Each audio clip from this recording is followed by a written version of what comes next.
Welcome to ABA Inside Track, the podcast that's like reading in your car, but safer. I'm your host, Robert Perry Cruz, and with me are my fabulous co-hosts. I'm Diana. I restored order, and I'm Jackie. Hey, guys. If you didn't listen last week, I got in first, but not today. I got second. I gave you time. I know. I didn't take it. I'm not an Olympian. We also have a very special guest this week, Dr. Nick Vaneslow. Hi, Nick. Hey, how's it going? It is going great. Thank you so much for coming into the studio. Yeah, happy to do it. Here in the living room, dining room area. It's a great studio. Very homey. Almost like you're in a home. Right. I do. I feel very at home.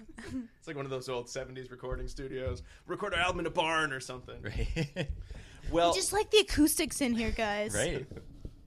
Well, for those of you new to the show, in ABA Inside Track, we read behavior analytic literature and we talk about it in some great detail. And so we are very fortunate to have Nick here to talk about his article, An Evaluation of Computerized Behavioral Skills Training to Teach Safety Skills to Young Children, by Nick and by Dr. Greg Hanley.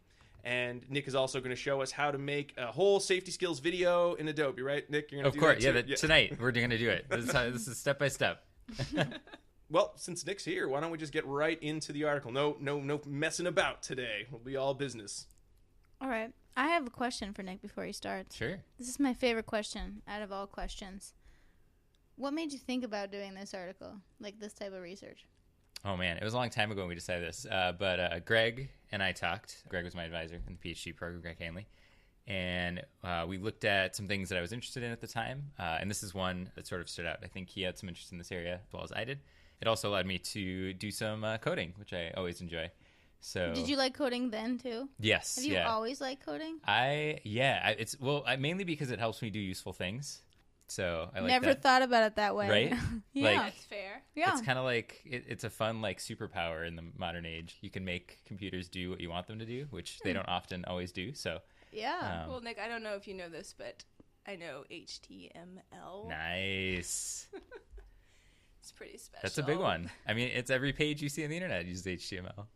I That's once a had to good make a superpower. website for my English professor. It was like a summer job.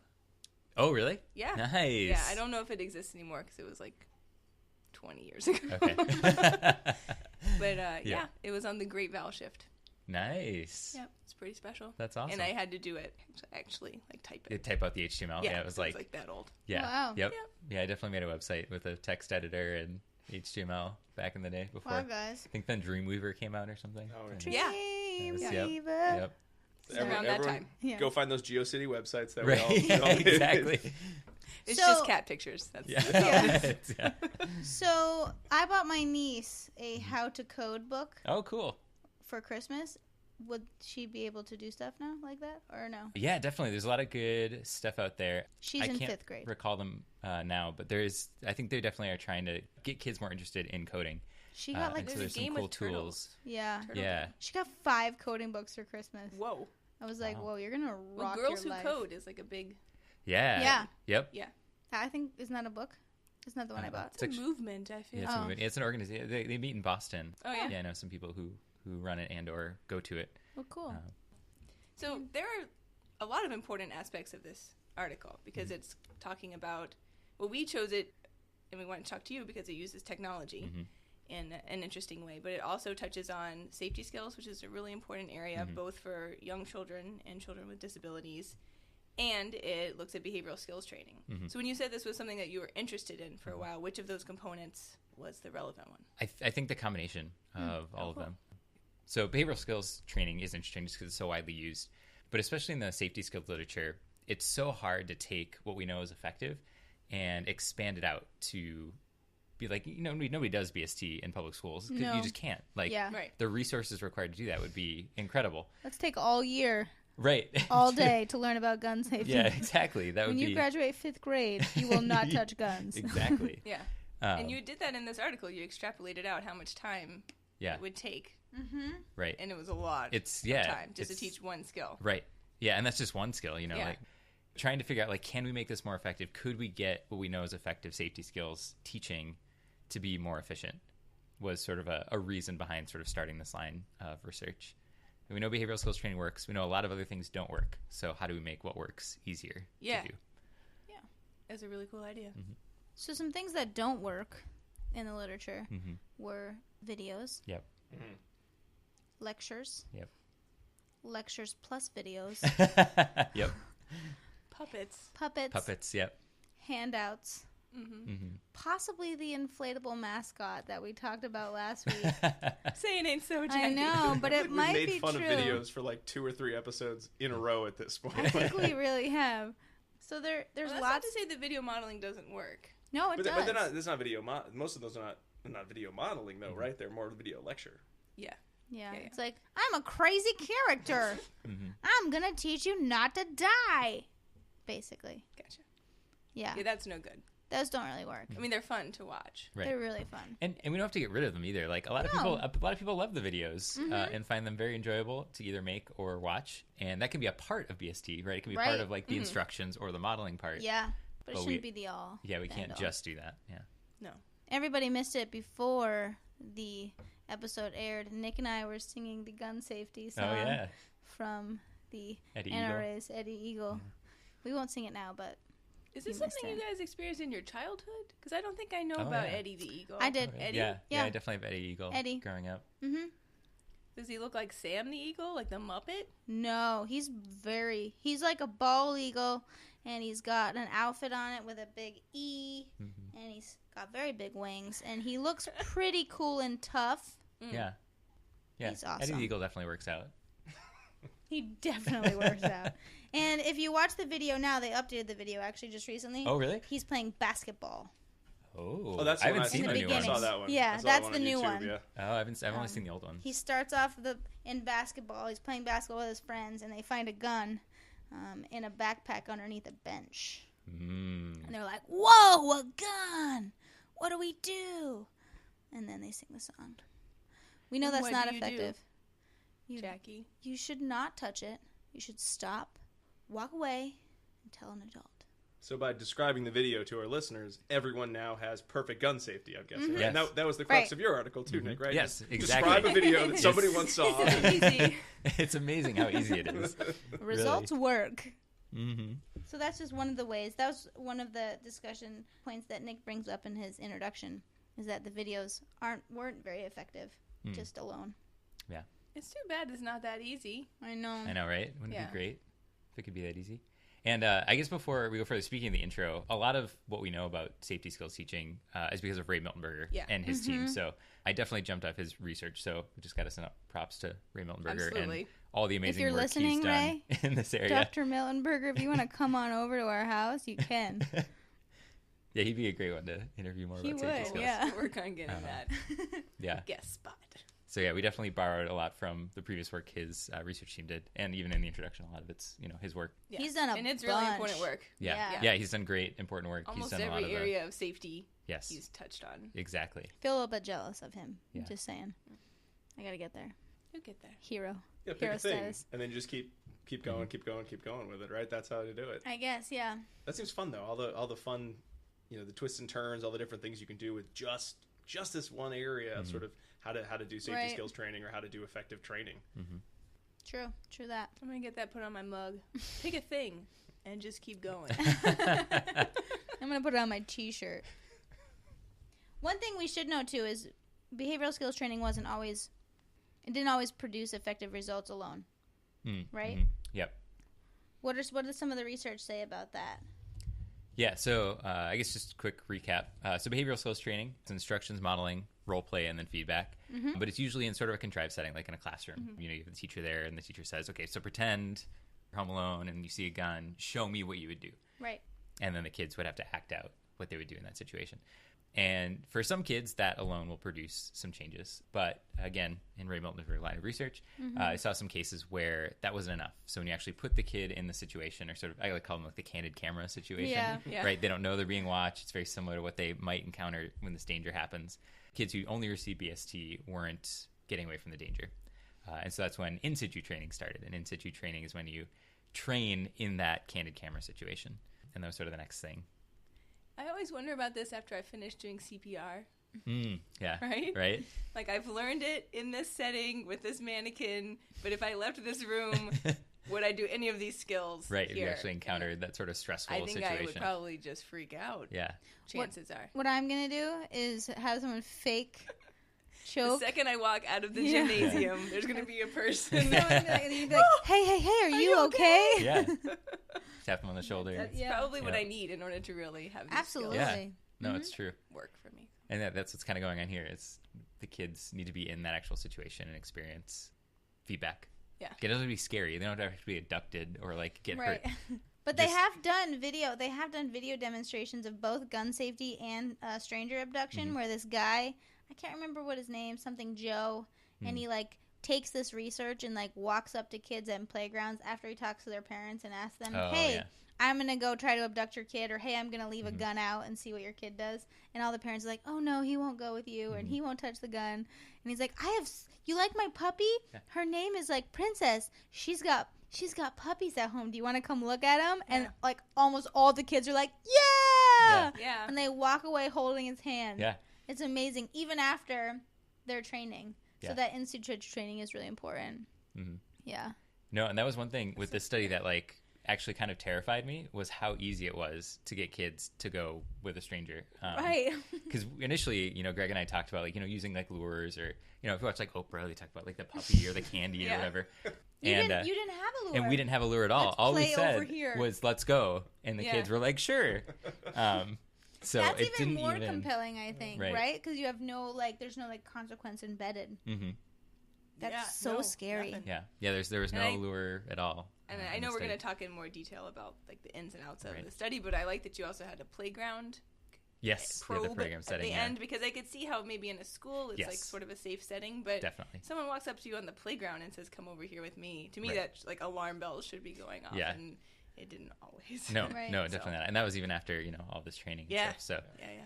I think it jumps ahead to the discussion, but you do talk a little bit about Mm-hmm. why might that be that we tell kids don't go with strangers, don't do this, Mm-hmm. and then why is it that the second someone's like, hey, come on, oh sure, whatever adult, that idea of what do we train kids to do way more than we do not talk to strangers is you better listen to adults, and Yeah. there are a million adults in this setting that are Yes. going to tell you come with me or do this, and you have to listen. yes. Yeah, definitely. And we were so big on compliance and teaching compliance that Yeah. it's not surprising that it's easy to just tell kids like, oh yeah, come with me. And they're like, sure. Yeah, that's something we definitely need to think about more, especially even, when we work with children on the autism spectrum disorder. Yeah. We teach compliance so much. Mm-hmm. We have to be careful too. That's kind of scary Something to consider when you think about when you're that. thinking about things. When to not comply. It should be also a skill Yes. Yeah. that we teach Yes. more explicitly. So you're trying to better BST, make Hmm. it easier. So you made this computer-based BST. Mhm. You called it CBST. Did you guys spend- Computerized behavioral skill training. Did You you tell guys- how good I am at naming things. Yeah. You guys you're like, what are we gonna name this? Oh. Yeah. This Computer. was the years, right? So you started this in 2010. Yeah. And Yeah. I it think I got started published in 2014. Yeah. So it's 4 years of trying to figure out what the name the is name. gonna That was be. really what took so long. It would have been published like 3 years sooner. That would be funny. And so why did you want to do it? The computerized version. Yeah. So the big problem with behavioral skills training is, even though we know it's effective, behavioral skills training, institute training for teaching safety skills, it's really hard to implement at scale. So to have like a whole school try to do behavioral skills training it would take so many resources to do. Right. And so our goal in sort of doing this was, could we at least take a component of that behavioral skills training and make at least that part easier? So, using computers, could we take what we know works and present it on a computer? So the same procedures that we know are good, but have it be presented by a computer, so a teacher doesn't have to do that with the whole class and do all the role plays. Like, if you just take a Right. classroom of 30 kids, try to do role plays with them, that's going to take weeks to do that. So if we can have a computer game sort of run all those procedures, that works. And you also save on training time. Right. Yeah. So the teacher just goes, hey, kids, let's go to the computer lab and play the safety skills game. Yes. And BST is done for everybody, but they all got individual feedback. And During that computer process. games are fun. And computer games are fun. Yeah. Yeah. That was part of the trying to make it look sort of fun to play as well.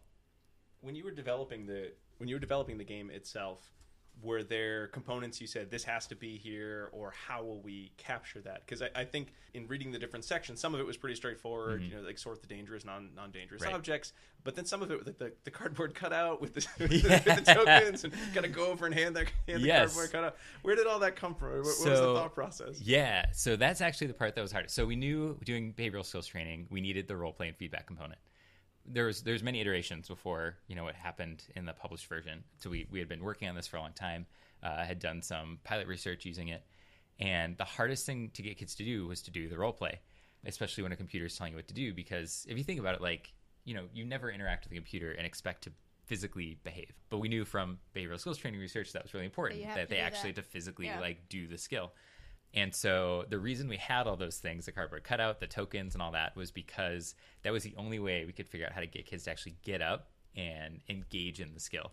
So, initially we just had the stranger appear, and they would go talk to someone.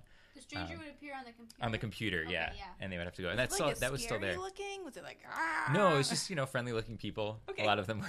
The strangers were friendly-looking people? In the PhD program at the time. So anybody I could grab who was willing to be a stranger.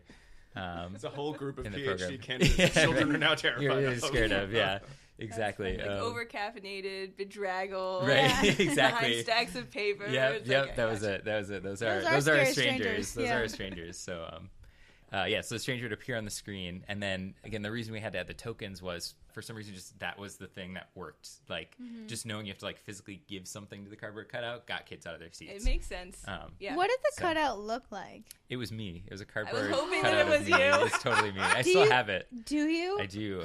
I've many times considered while I was teaching one day just putting the cardboard cutout at the front of the class and just hitting play on the PowerPoint and leaving. Wow. But I never did. It. I am totally stealing that cardboard cutout. Is it life-size? It's life-size. It's a life-size cardboard cutout. Like a standee. Yeah. Are you waving?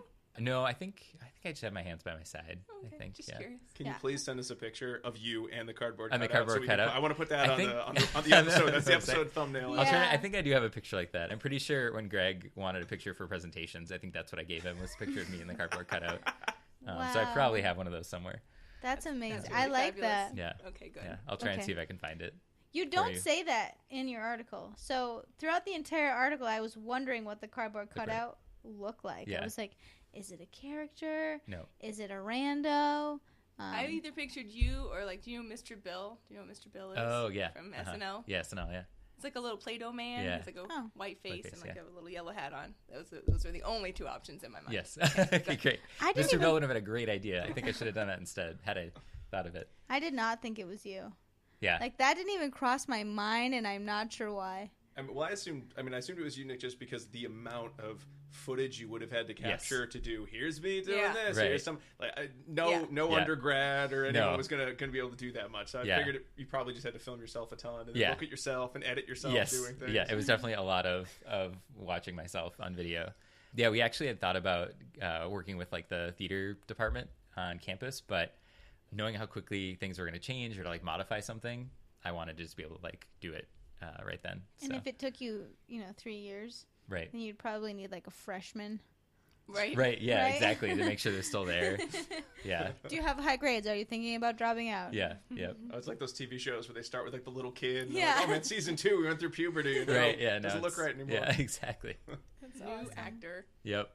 So should we go through the components of what was included in the CBST? Let's talk to make sure I think so, because everyone knows. If someone listening has not read the article, it was bravo, Nick. It was really, really thorough, and it sounded like something that you would go spend $300 and $100 extra per license to use. It was really, really good. Yeah, thank you. Yeah, I definitely spent a lot of time, creating the individual components for it, and there were a variety of them. Again, the main thing we wanted to capture was the instructions, modeling, role play feedback. So everything started with instructions. Kind of went through. There's little graphics that went along. And I don't know if you guys have links. I did put like a little video of a piece of it on my blog. If you look at that, you can actually like watch a little video clip of what it looked like. Yeah, so there's instructions, right? It talked about, you should get away, don't touch it, get away, tell an adult if you see a danger. And it did that for all the different dangers we taught. So in study 1, it was just strangers. In study 2, we also added the poisons and lighters into that mix. And then after that, they saw other kids responding to the danger. So it's video clips of kids actually responding to these different things. So you kind of got this variety of stimuli that kids were responding to see that. And then it was just getting kids to respond to all the different stimuli in these different games. So it was like a sorting task. So, sort out the dangerous things from the safe things, especially with like poisons. If you use like a cookie or a cookie with like something unknown next to it, that would be more dangerous things they would see. It's where I usually bake my cookies. Right. Yeah. Next to something you don't know. And so, having that there. And then same with like the lighters and things. So, things that you should avoid. So there's a variety of games like that. So there's a sorting game. There's one where they had to tell a stick figure to like run away to get kind of that skill. And we added a lot of these games too when we saw, again, in sort of the pilot stuff we did, the things that were hardest for the kids once they got to situ training. So we tried to amp up that. So like the getting away was like a big thing. A lot of kids would end up saying no, but then they wouldn't get away. So we tried to put in some extra games there that would like really talk about getting away and make sure that was a big thing. And then the act out component, again, it's in its final form. Kids would see the danger on the screen. They'd have so many tokens that they'd be given, physical tokens that had the get away and tell an adult graphics on them. And then they'd have to get away and tell the cardboard cutout and give the cardboard cutout the token and then go back. But they only had so many tokens, so there was more trials than there were tokens. That's really smart. I actually wrote smart by that. So they did experience some trials where they wouldn't have a token and they'd have to get away and tell an adult. That's a perfect way to do in-session fading. Right. Yeah. You just like you run out of tokens, but you still got to do it. You still got to do it, yeah. So, it's a really let's cool go. idea. So there's some snapshots of the computer training on page 56 in figure 1. And so can you explain the first one, the pool? That one, I kind of got it, but then I was like, is that like an introduction slide? Yeah, it was mainly just like progress tracking. So there's sort of like two reinforcers, I guess you could say, condition reinforcers, putative reinforcers throughout the game. One was being able to fill up the pool so that the little stick figure could dive in to the pool. So every activity you completed, it would sort of like track your progress as well as like provided like a little incentive. Yeah. Like, hey, you won that game. The pool's going to fill up a little bit. All right. And so you wanted to fill the pool. It was for each session. Yeah, so each time they played the game, the pool was empty at the beginning. By the end of the game, the pool would be filled. Great. So it wasn't like, I'm going to save this and come back later. No, yeah. Okay. No, it would kind of, again, it was sort of a progress tracker and a, hopefully a condition reinforcer. Right. I'm not sure.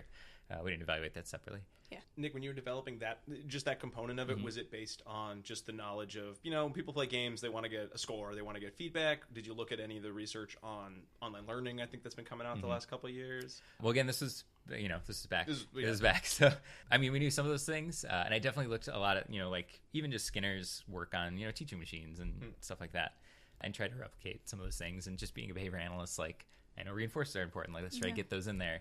I know choice is important, so the kids got to pick the color of their stick figure. So I just tried actually loved that. Yeah. That was great. That was something that you didn't have to do. Right. But I love that you did it. Yeah. I just try to throw, like, things that I know are good. I try to put those in there to sort of amp this up as much as possible, especially for a first attempt at doing something like this. Yeah. Right. I wanted to throw everything at it and hopefully get it to work. Did the kids enjoy the game? They appeared to. They all liked coming to sessions. They usually got excited when they saw Nick walk in the classroom. So Nick the cutout or Nick the person? Both. Yeah.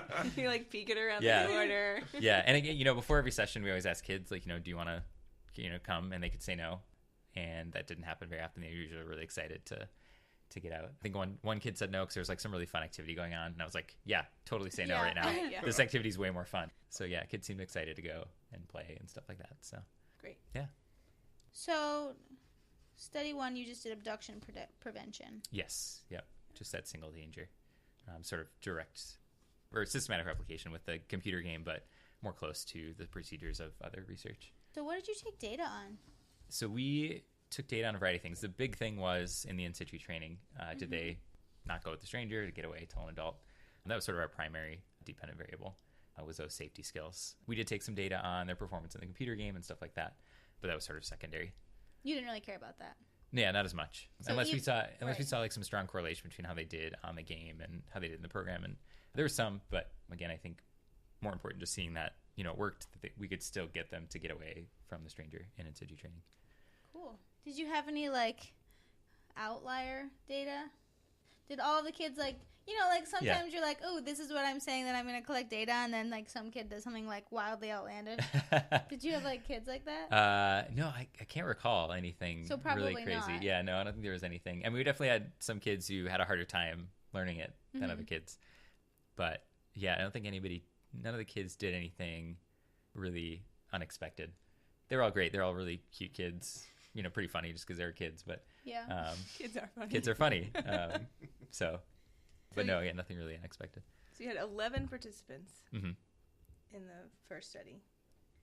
And you were not expecting anyone to solely really need the game, Right. right? Yeah. The idea was that you're going to fast track the BST Yes. with the computer game and then see how they do in the in situ Exactly. training. Yeah. Okay. Mhm. So you had one participant who actually learned, Yeah. We got it just with the game. just with the game. That's amazing, So that was yeah. pretty cool, Uh-huh. right? And then everyone else, with the exception of one participant, learned following a few chances, basically, Yeah. to do the in situ training and get that feedback. Yeah. Right? Yeah. And it typically happened pretty fast in in-situ training, like, you know, one round of like feedback. And then they were like, oh, I get it. Yeah. Do the thing from the game, but outside the game. Oh, got it. Makes sense. Yeah. Were they ever actually scared? Or So that was one thing we really tried to make sure we were sensitive to make sure that nothing was scary about the session. So even if they got it wrong, like nothing really happened. Like they would walk with the stranger and then like I'd come back and just take them to the place they were supposed to go. you weren't like, Yeah. you could have been Right? kidnapped. Yeah, exactly. Yeah, none of that. It's not like the crazy front line when Right. like, they go with like the pedophile they go- or yeah. whatever. Chris Yeah, surprisingly, Matthews. like parents in general seem to be like, yeah, scare them. Like, Right? Yeah. Yeah. You know, we talked to We parents. never we're like, want them no. to do this. Right? Yeah. No, they should never do this. Yeah, scare them. It's okay. But no, we kept it extremely like they didn't even really know they did anything wrong. And then when we did the training again, it was just very like, oh hey, you know, just remember, you know, when you see a stranger, you should say no and get away and let's practice, right? And we practiced the skill in the in situ training session. But I mean, that was the most feedback they got. That's smart because in a lot of the earlier studies, Milton Berger and colleagues did one of the students, or at least one of the safety skills. Like some of the students were like, I still feel scared. Right. Yeah. Or, you know, like, I still have nightmares. I think it's the abduction one, Yeah. more importantly. So it's nice that you didn't see those, like, Yeah. We didn't see side any. effects of, like, kids crying and Right. kids being like, I can't sleep at night. Yeah. They didn't No, have all the nightmares kids, of all the you. kids Yeah. seemed pretty fine with it. They didn't, you know, notice anything strange, which I think is good. I mean, we're trying to build a skill and confidence that you can manage your world. You know, when something does happen that's a little bit scary, like you know what to do, which is hopefully the outcome. So Nick, when you were doing the in situ training for the practice component, did you bring the stranger back in and have them practice again, or you just told them to do it and they just sort of modeled it real quick or showed you what it would look like real quick? We had the stranger come back. Yep. So the stranger asked again, and then we'd practice what they were supposed to do, and we changed the stranger out. I was going to say, yeah. did you reuse You know, strangers? if we did, it was the same in baseline and treatment. It was balanced that way. Yeah, we tried to mix up the strangers as much as possible. Just a bag of strangers. Right. Yeah. Get everybody we knew to be a stranger. Did they all have like Groucho Marx glasses on? Yeah, you knew they were a Right. stranger. So they were a stranger. No. Yeah. Just unknown to the kids anyway. Okay, people. fair enough. Yeah. Although that would have been a good idea. We should have. That would have been a good one. You may have had difficulties in generalization. Right. Yeah. You know. With that. I was really interested in how you videotape the sessions on your watch. Yeah. So that was Did you another. guys pick I that up? missed that. That was another Yeah. another terrifying thing I learned while doing this project was trying to find like a hidden camera that we could use. You didn't have America's Funniest Home Videos come and Right, like set us up, put the camera in like a tree or something. Yeah. So yeah, we tried to find like, you know, ways we could record the kids without them being aware of it. Obviously we got the parents' consent to Right, record yeah. them and everything. The teachers knew what was happening. Sure. So did you have to stand like, so you say it's hidden in your wristwatch. Yeah. Did you have to stand like with elbow up and hand out like the whole time? No, it was just like I was at my side. Oh, that makes a lot Yeah. more sense. And the kids are short. Because So they're short. Yeah, Yeah. they're short, so you could still see. Well, in my mind, I just have you like walking around. Yeah. Like with my your wrist elbow up. bent, Yeah. your hand like your palm facing you, and you're just Jackie looks like she's about to go into Right. surgery. yeah. Yeah, like That's with the right. hands up. I was just trying to wash their explain hands. it, and I was like, "That's weird." I'm Yeah. wondering what they think about you Yeah. if you're walking around that way. Where'd you find that camera? Amazon. Wow. Yeah. Again, kind of very creepy. yes, exactly. I was like, wow. And it, like, you can't see the camera on it at all. Do you have it on right now? No, I don't. Unfortunately, I'm sure it's still in the lab somewhere. But yeah. So we had that, and we had the stranger had a audio recording device on them as well, so we could hear the kids' Not as scary. responses. When the auto recording for this, I was Right, like, that's fine. That's totally happening. But I was like, Yeah, a camera in the watch? in your watch. Wow. Yeah. Yeah, That's it was amazing. Just the fact that I could get that easily was kind of scary. So lots of scary things I learned when doing this project. Yeah. It's very easy for kids to go with strangers, and getting hidden recording devices is surprisingly easy. Let's pause for 1 second. So for those of you who are listening and would like to get continuing education credits for listening to the show, we're going to have 2 secret code words throughout the episode. And we're filming you with our camera watches just in case you're not really listening. So the first code word is dough, D-O-U-G-H, like the thing you make bread out of, or cakes, or any sort of pastry of any kind. Dough. We don't have any. Donuts. Or donuts. No, that's spelled the same way. It's No, not it's not? spelled the same. Well, No. if you spell it correctly, it is. A dough. I feel like that'd be a British donut if you spell it that way.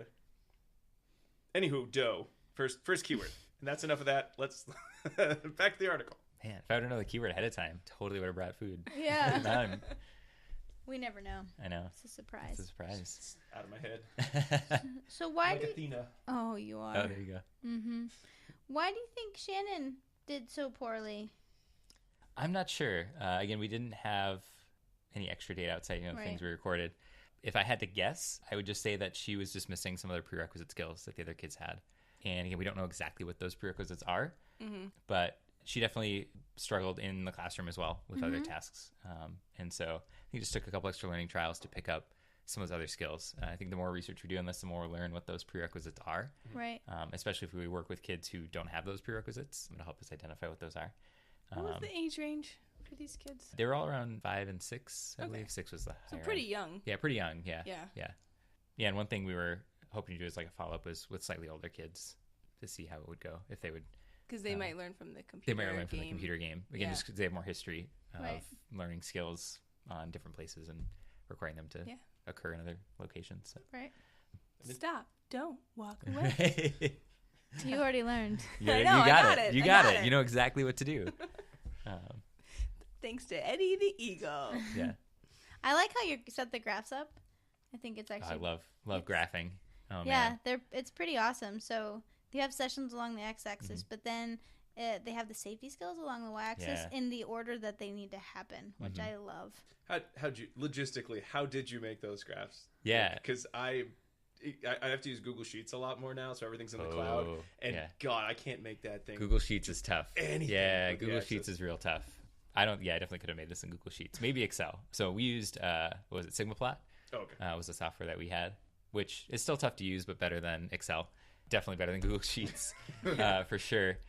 And this is like a big thing. So whenever when I was doing like the lit review for this, it was hard. Like every time I look at a graph, to like have to go back to the article and be like, okay, what does a 0 mean? What does a 2? And it would like slightly change across articles. Yeah. So like that was a big thing. I was like, I really want my graph to have like the words, so I don't have to go to the article and look back, or you guys reading it now, you can be like, oh yeah, I know like what this line means.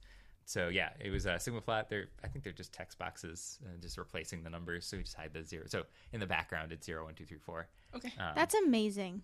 But then I'm we so glad covered you that. thought of this, because when I read it, initially I actually just read it across, and I was like, I don't remember him going back to baseline. And if he went back to baseline, wouldn't it? Don't you want the students to display the skills? And then I was like, oh wait, that is a separate student. Then once I got that, I was like, Oh, right, so it's 2 columns Yeah, of it's students, 2 columns of graphs. And once I got that, I was like, this is amazing. I at first read it as, well, they have to do all of these skills. And as I read the comments, I was like, no, how would you do all of these at once? And then when I saw, oh, no, okay, it goes to the top because Builds that's and- the, Right. that's Yeah, the, it builds. the final skill. Yeah, it builds on each one. Yeah, it's pretty great though. Really lovely. Yeah, no, I was very happy with how the graphs turned out. Yeah. Again, mainly just because there's the actual text on the y-axis, Right. which is something I appreciated myself going through the review. So, Even when you're looking at it now, you're like, way to go, Nick. yeah, right? Yes, that was awesome. Still looks good. I also appreciated that you looked at both maintenance and generalization here, and then you saw really nice results. Yeah, For both. I mean, for a couple students, let's see, Mike and Nate and Shannon. Yeah. You needed to do some additional training with them in the other settings. Setting, for the other 8 participants, right. you saw responding, maintain, and or generalize, which is awesome. Yeah, I was very happy to see that worked. Yeah, especially in that playground setting a little bit. Like you said, a little more, a case where you might see a stranger instead of, in the school. So yeah, because you can see how maybe they like pick up on the drill in the school. In the school, yeah. But out on the playground, it's a whole different story, and I could see how the learning would just go right out the window. So it's exciting that it did maintain. And 8 weeks for a child is a long time. Right, yeah. It's a long time for regular people. Yeah, right. Anybody too, so remember something. No, yeah, that was definitely great to see. And even the kids who didn't, just took, basically a trial to get them to do it in that new setting. Right. So, Nick, when you look at the total training time, I know just doing the CBST was like 20, like average 20-something minutes. I think it was like 17 to 23. I'm kind of making this up. I kind of remember that's what they were. Yeah. But it was pretty short. And then when you add in the in situ training, what did it come out to total? Like 30 minutes per kid? Something something like that. I mean, again, we did repeated sessions because it was a research, kind of setting. So I can't recall off the top of my head, the total number. Here we go. Yeah, you got it? I know it's in there. I know we took data on that. Right? So CBST, it was 19 minutes. I don't know if we actually recorded the time for in situ training. I mean, anecdotally though, very fast. Like a walk down the hall. Yeah. I mean, it took the in situ training took maybe 5 minutes. Yeah. But again, I think the key thing here is like, again, if you try to scale this up, CBST took 20 minutes, but that 20 minutes doesn't keep growing as you get number of kids goes up, right? So if you have 20 computers, you can run 20 kids in 20 minutes, right? Versus traditional CBST, you'd have to do the role play with each individual student to give them individual feedback on all those steps. So your time goes up as the number of students goes up. So with CBST, we're at least keeping that at a constant. Yeah. And theoretically, if it's only taking, approximately 30 minutes total for the CBST, for an in situ trial, and you had enough computers for the kids, you could probably get pretty close to just watch it. Let's all watch this video, kids, and fill out the worksheet and color a picture of the animal that we just saw sing a song about, whatever. But actually then have results of, no, this research shows this works. Yeah, we have evidence-based teaching, for these safety skills. Yeah. I like that. Yeah, that hopefully be the goal. So we had strangers, and then you moved on to, you were doing the lighters and poisons. Yeah, lighters and poisons. Yeah, that was the other fun, scary thing I learned doing this is candy looks a lot like pills. It was like Tic Tacs? Yeah, Tic Tacs and various things. Yeah, it was very easy to find like candy that looked like medicine. Jackie's favorite candy looks like Legos. Yeah. Right, there you go. And I eat them every time that I'm here. And they're like years old, but I don't care. They're delicious. They're so good. They taste like Sweet Tarts. That's kind of my favorite candy, I think. But yeah, they don't look like pills. The Lego ones? Yeah. Yeah. No, those ones, that was a good. More candy should probably look like Legos. Yeah. Other than we have kids ingesting Legos. Yeah. So I guess it's all bad. Let's just go back to candy cigarettes, right? Yeah, that was a good idea. I found those for sale at one point, like a couple years back. I could have sworn they outlawed those in America. Oh, really? You should have bought the whole thing. Right. I did. I bought a pack, and then I walked around like a cool kid with a bubblegum cigarette. I could legally have bought real cigarettes, but no, the gum ones were way cooler. Yeah, They're way actually better. way cooler, yeah. Probably tastier. Yeah. Oh, they definitely, yeah. So, they don't taste very good. What? Yeah, they did. When I chew up, so? if I chewed up a real cigarette, it probably wouldn't taste very good. Never done it, but That's funny. Disgusting. I think that's a different study you guys could talk about later. Isn't there cigarette pica? There is. Butt pica. yes. Yeah, butt pica. Another Greg Hanley. Yeah, it's another Greg Hanley one. Yeah. How is Study 2 different besides just doing poison and lighter? Did you have to like recreate your game? Yeah. So, fortunately, Right? Like, fortunately, it was adding some new games. So I did create some extra games for Study 2. But fortunately, I had the foresight to I spent some extra time. So I guess if you're ever thinking of making an app or anything, as a little side note, there's always a trade-off between flexibility and time. So it's very easy to like hard code something in. Well, relatively easy. Sure. Yeah. So so if you just like anybody can do it for me. In seconds. Yeah. Again, it's like a trade-off. So like if I could have just coded the game to only do strangers and like specified like these files are the files that are going to load and this is the order that's going to happen, and that would have saved me time on the front for creating the game. But then when I wanted to add things, it would make it harder to change. So fortunately, when I coded the game, I made it so it was flexible. It actually reads from like another file that loads all the different assets. You need like the images and the movies and everything. That is dreamy. Yeah. So to add a new danger, I just had to add the files to that master file. Wow. So again, it took longer on the front, but saved me time once I added these other dangers. So theoretically, you could make 10 videos about safety or 10 units about safety skills. Yep, and just keep adding those to that master file that says like, here's the order of things and here's the different dangers we're going to teach. And that's cool. The different files. Then you had to make like the sorting game because that component was new. Yeah, that was new. Yep. So I built the sorting game as a new game for Study 2. How did you pick poisons and lighters? I think a lot of it was what could we do? What do we have the resources to do, and what would the IRB approve? Yep. You guys don't have guns just hanging around? Right, and and like I'm not a gun owner. I don't know anything about guns. Yeah. I know even Ray Miltenberger, when he's talked, I heard him speak about it. It sounds like it took him a long time to find something that would work and that people would accept. Yeah, it seems so scary. Yeah. Even, I wanted to stay away from gun. Yeah, even a fake gun. I was like, no, I should get the police department involved. And like, I don't know. That was going to be a lot. And I was on time. I had to graduate at some point. Right? Yeah. That's funny. So that that's part of it. So I did honestly, ask, it was. why no guns? Yeah. Guns would have been a whole different thing. So so we stuck with things that we could do. What are some dangers out there that we could use this game for, besides lighters? Downed power lines. Yeah. So that actually happened. The big microstorm or tornado or whatever that hit Springfield. Oh, yeah. So that's where Western England is. So after that happened, I actually went around and took pictures of all the down power lines. I was like, I might be able to use this in the safety skills game. So I remember a good one. G.I. Joe taught me not to touch power lines. They had a more We had a dancing light bulb. He told me not to touch power lines. I remember him. Okay. Oh, I don't have any of these. Electri. I don't know his name. Yeah. Huh. What's more? I mean, now that I kind of want to like steal this from you and climbing on things, climbing up high could be one. Yeah, it was actually an activity I do in one of my classes is have all the college students come up with all these dangers and then write program for it. But you can usually there's so many like kitchen utensils. Kitchen utensils. Wow, guys, I was like, there's not many dangers out there. That's what I was thinking in my mind. I was like, man, things that are hot that you would think were hot. Yeah. Yep, hot stove. I cannot keep the baby from trying to like climb in the oven every time I open it. Yeah, what's with that? Like, stop! No!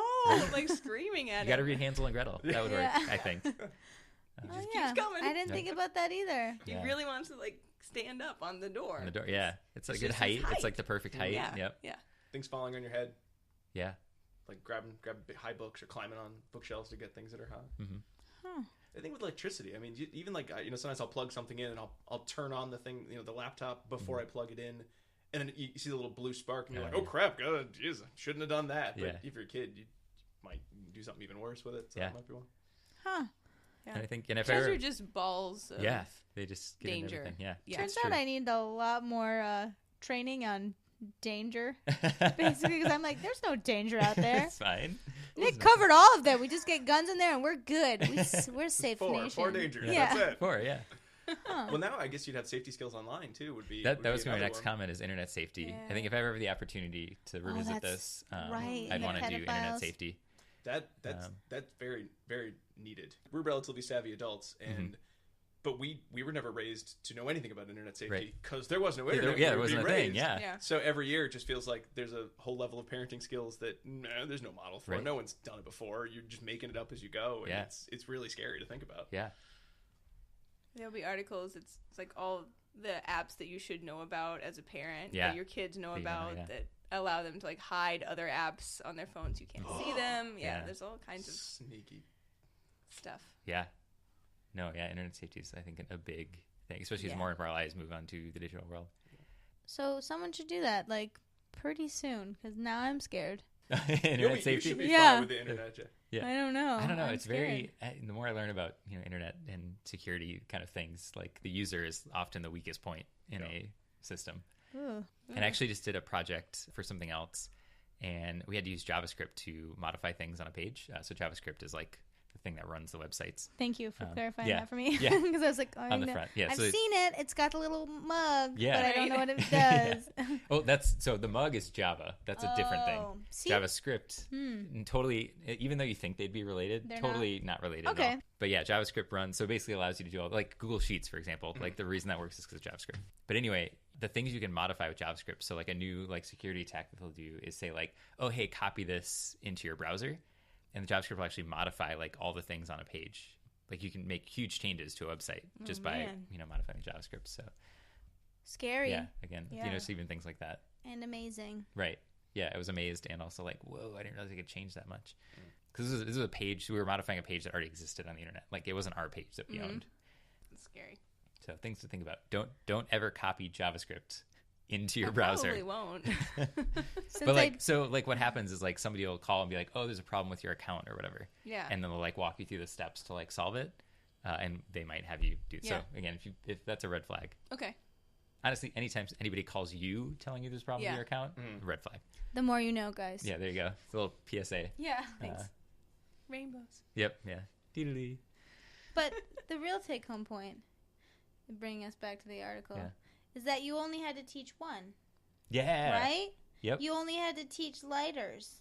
And you played games with poisons and lighters on the computer, right? And then everything came. Yeah. That's right? amazing. Awesome. Yes. That was huge. Again, none of those like efficiency things. Like, okay, great. So now we have to do in situ for one danger, have the computer game do all the other ones, and hopefully see that generalization across all those other skills. Do you think it's because they were items? Because I know you didn't see that with strangers, so you didn't see it come across from strangers to lighters and poisons. Yeah. But do you think it's because they were like items, or do you think it's because they're commonly found in like a house? Maybe you had more exposure to those than like the creepy stranger. Yeah, the skills are very related. Just once you kind of have the discrimination, like you're discriminating between the things that are safe and not safe. You just apply the same skill to all those things. There's a whole line of research there for understanding why that happens. We're getting these classes, just generalization. What's explaining this transition. But yeah, I think they're similar enough that those skills transitioned. It's like limitless. When I read this, I was just like, I sat down and I was like, wow. Even though I couldn't think of any other dangerous items because I'm not smart, I knew that there was a lot of dangerous items out there that you could apply this to.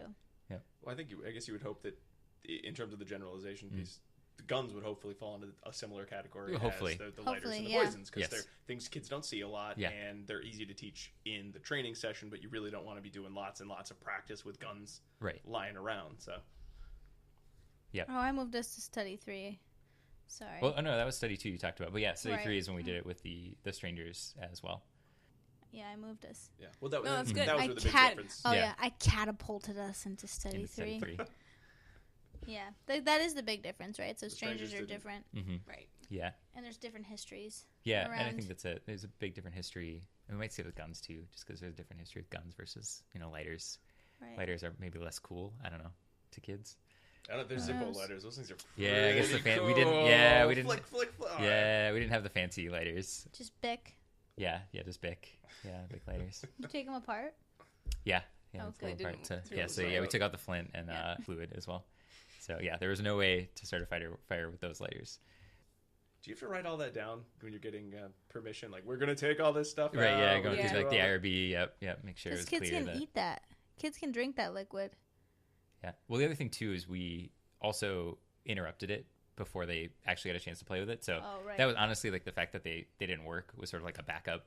Yeah. Right. So, we're already doing. In case you fell asleep or something. Right, exactly. They didn't notice that they were, my watch camera what? stopped working. Yeah. So, we would interrupt as soon as they would reach for the item. Piece of that was, so they never practiced doing the wrong thing. Right, that's smart. In our study. Again, it was very nonchalant. It was just like, I just like rip here and like that would go away, toys would come out. Like, whatever, we're playing now. You weren't like, no! Yeah, right. Yeah, exactly. I still wish you did that. Yeah, that would have been fun. That's dangerous! Yeah. You came out with like a microphone and you just were like, right. That is wrong. Put an intercom in the room. Yeah. That's funny. But it's so cool. I mean, I think you guys got great results. Mm-hmm. Yeah, I was really happy with how everything worked out and just knowing that, the computer game can sort of replace the in-person behavioral skills training without losing the effectiveness of the whole thing. Mm-hmm. Did you get any feedback from the students' teachers at all, or they really weren't too involved with the process? Yeah, we talked to them a lot. And again, we shared all this data with them to let them know, like, here's what's working and stuff like that, and if you want to expand on it.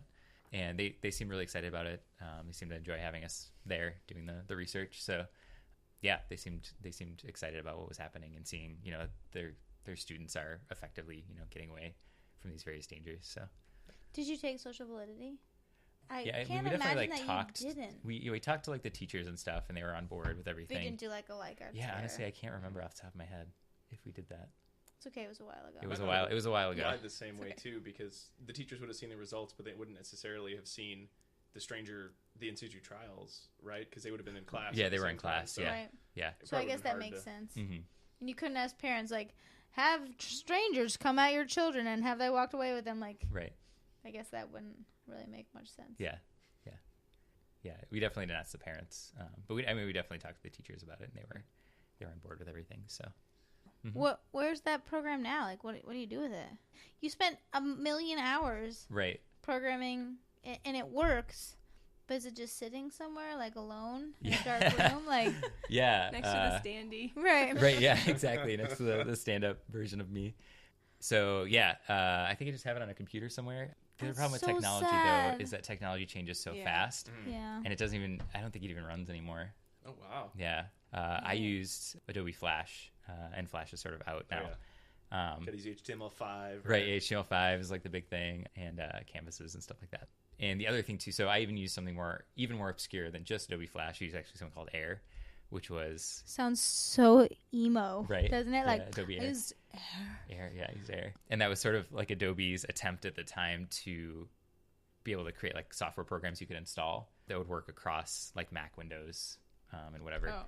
That's actually the thing that ran it. So And yeah, that is it a probably. defunct system. Yeah, it doesn't. now? I mean, Okay. it's still out there. Like you still like download Adobe Air, and I'm pretty sure like businesses still use it. It was big. Like businesses were often using Adobe and stuff. Something called Flex actually to create software for their companies.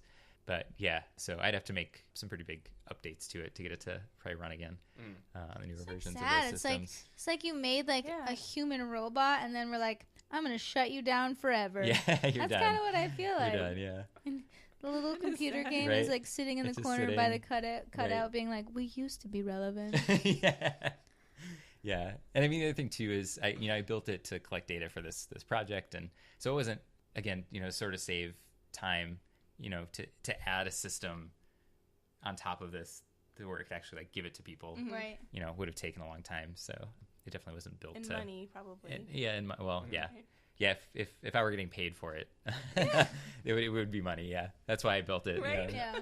On that subject, Nick, Yeah. you sent us a nice kind of a short, not a Yeah. research article, but a short article Yeah. about making software. Because I think Yes. the question always comes up a lot is there's so many things we do. We have so much technology. Mm-hmm. How much of this could we automate? How much of this could we make a different application? Yeah. And the benchmarks of, well, could we do that?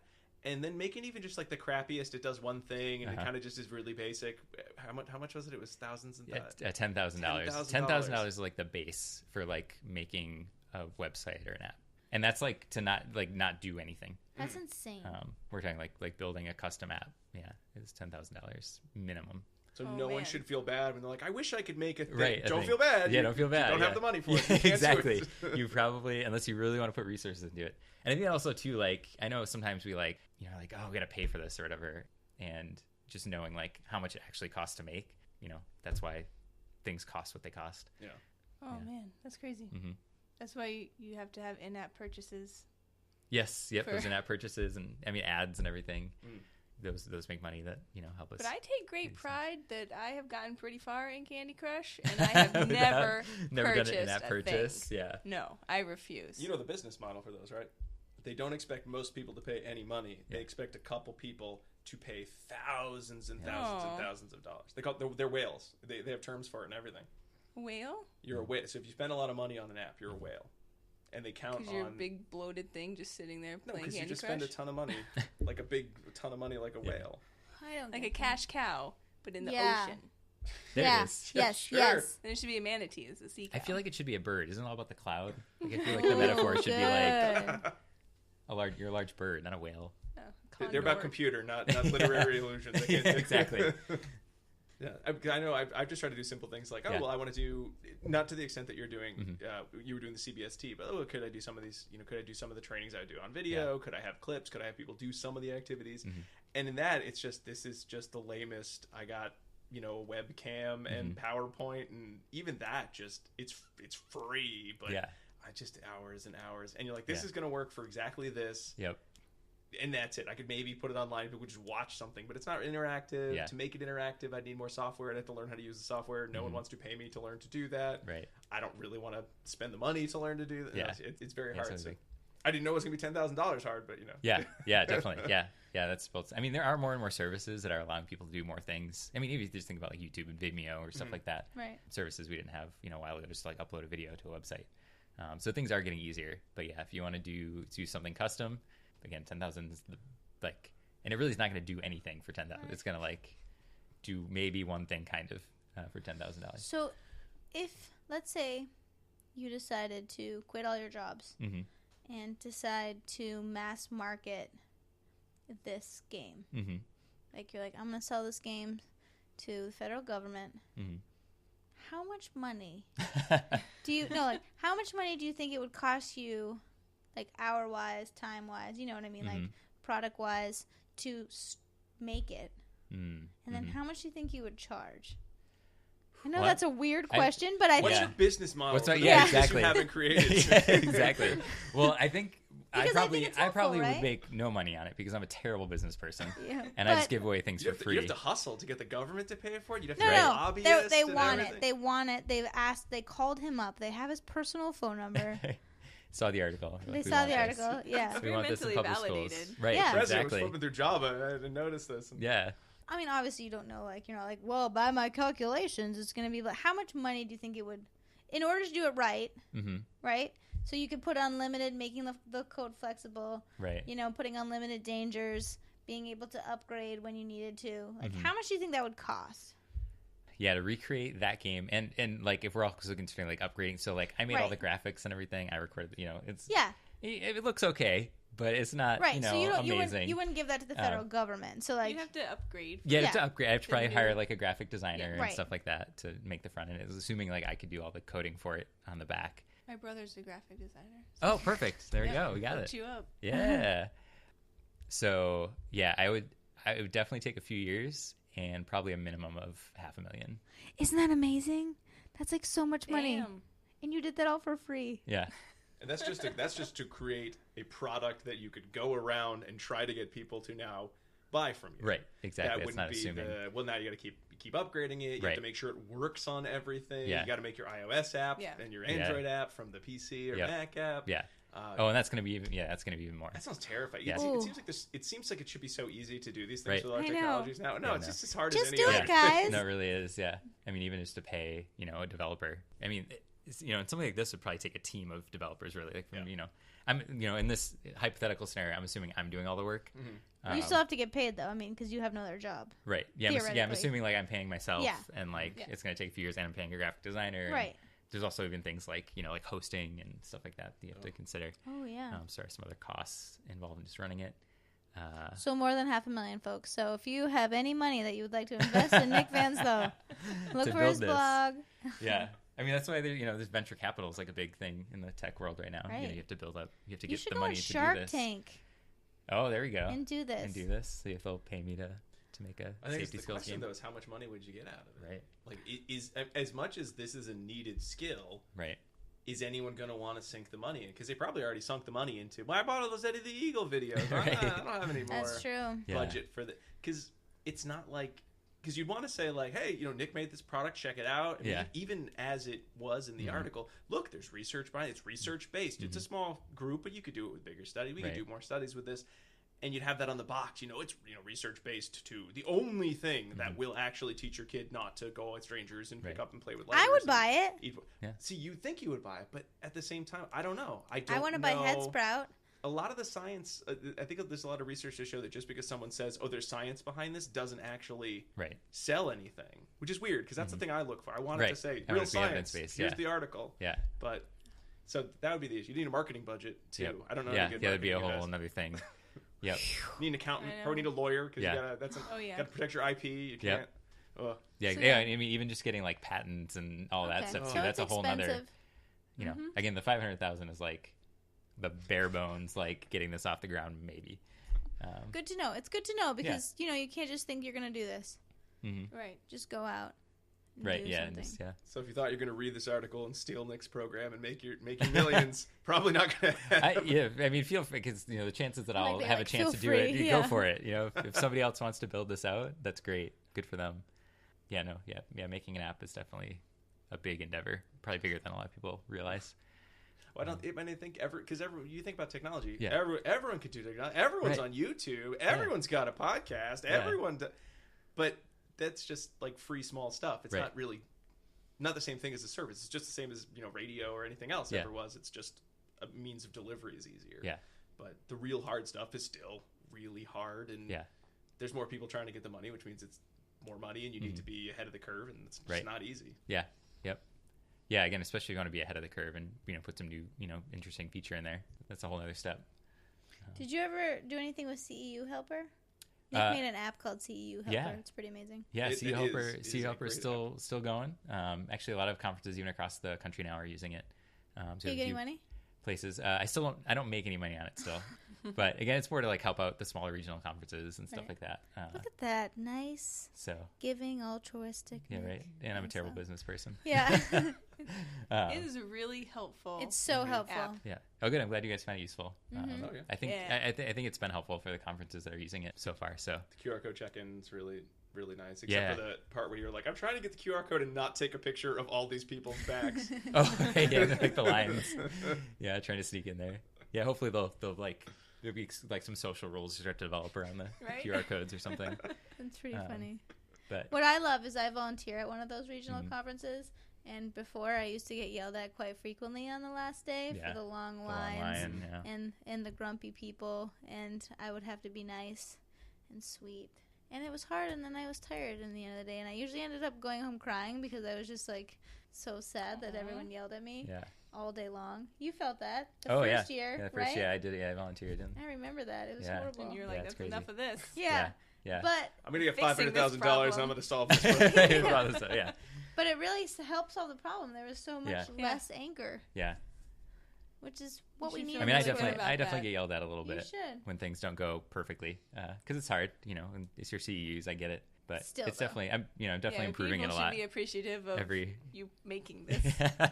yeah, every year Huge it's gotten better. So undertaking. It has. I remember that first year. yeah, That was a little rocky. a little rocky the first year. But then it rocked. Then it was like sand. Smooth. Yeah, we got it. We It's like a learned. beach. We learned from Yeah. the first year and made improvements. So yeah, every conference I go back and look at. I actually get all the error logs and everything and go through and try to make changes and fixes and Wow. try to see where people are having problems. That's so and, kind. That is really altruistic. Yeah. Thank you so Yeah. much. yeah, I don't charge very much for it. Basically, cover costs for hosting it and everything, and some of the other Crazy. services I use to build it. So if you see Nick at a conference and your CEU helper's not working, you're going to go up, you go yell at him. I'm sure he'd appreciate it. Yes, definitely. First say thank Please you. yell. Yeah, And then then yell. you can yell. And then you can yell. problem. No, Thank you for making this, but yeah, no, I get it. Yeah, I definitely. And I don't like when it goes wrong either. We're almost out of time. I guess we could do a quick dissemination station, though we sort of talked about a lot of that. Mm-hmm. I mostly just want to hear the sound effects. Okay, here it comes. Here we go in. We're here. We're here. Dissemination station. Oh, I get it. We arrived Oh, Yep. we're on the train. on the We're train. on the train Yeah, and okay. Now we're here. You're on the Now we're track. here. You're on the track, and then you get to the stage. We're here.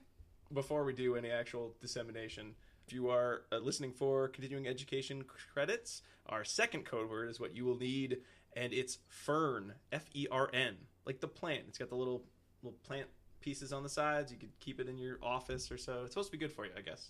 Anyway, fern. Here we are in Dissemination Station. So, Nick, what do you think our main take-home points should be about today? What do we need to do? What do we want to take to work, which I like to say. Take to work. So people that are listening, they're driving in their car, and they're driving to work, and they're like, I listened to this conversation for about 49 minutes now, and all I want to do is know what I need to do now when I'm at work.